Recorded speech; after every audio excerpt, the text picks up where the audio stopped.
What's up, guys? It's me, Andrew, the Movement Monk, bringing you another Stretch It Saturday. Hope you're having a good Saturday so far. Today we're going to be, you guessed it, talking even more about the shoulder.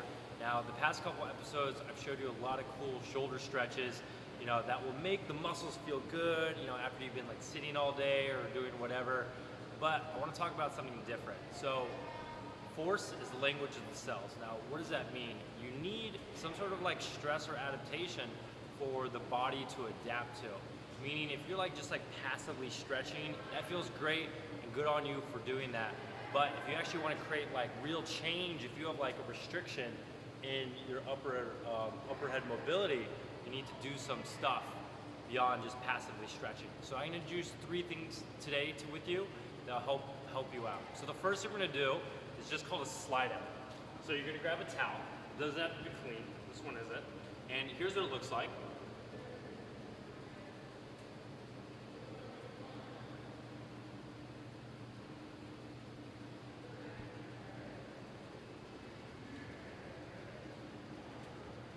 So when you're doing your slide outs, I like to think about reaching up and around my body, not going straight up.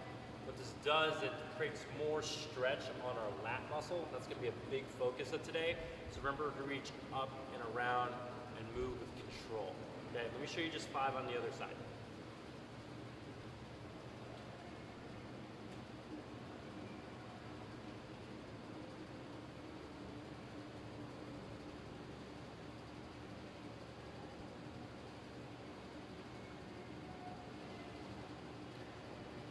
Another thing you want to focus on when you're doing this is really reaching up and around even more in every rep. So on your first one, if it's kind of a little short, a little tight there, on your last one, really get as much range of motion as you can. So now we're going to get all that upper back muscle firing. So with the stick lift off. So let me just show you what that looks like.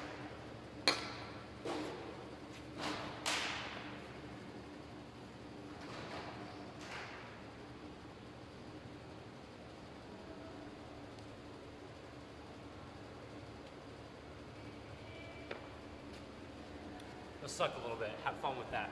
With the setup, you want to go face down. You want to push your toes into the ground and lift your stomach slightly off the floor.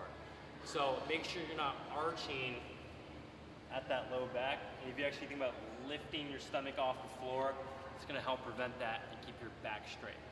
Once you're set up with that body position, keep your elbows nice and locked out and try to lift the stick off the floor using all these muscles. If you find that you can't lift the stick off with the shoulder width grip, just simply go wider. If you're really not feeling it, just bring your hands in. So I'll show you 3 more with the hands a little bit closer.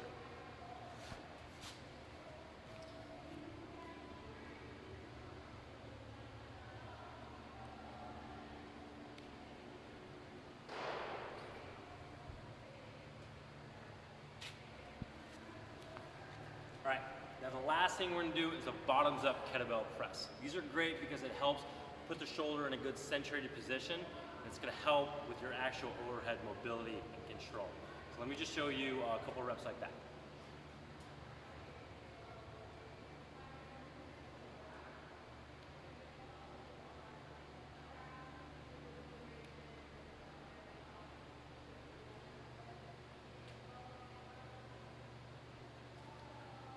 So on the setup for the bottoms up kettlebell press, you want to come to a half kneeling position.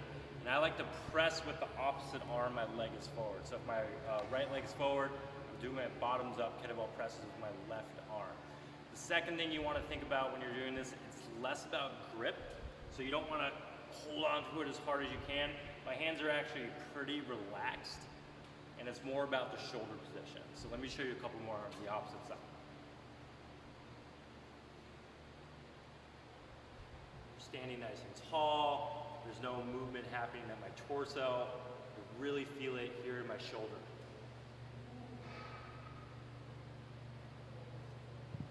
Right, so let's talk about execution. Do 2 to 3 sets. For the first slide outs, I like to do anywhere between 10 to 20 reps. It's pretty much like when you stop feeling an effect, that's when I would stop that particular set.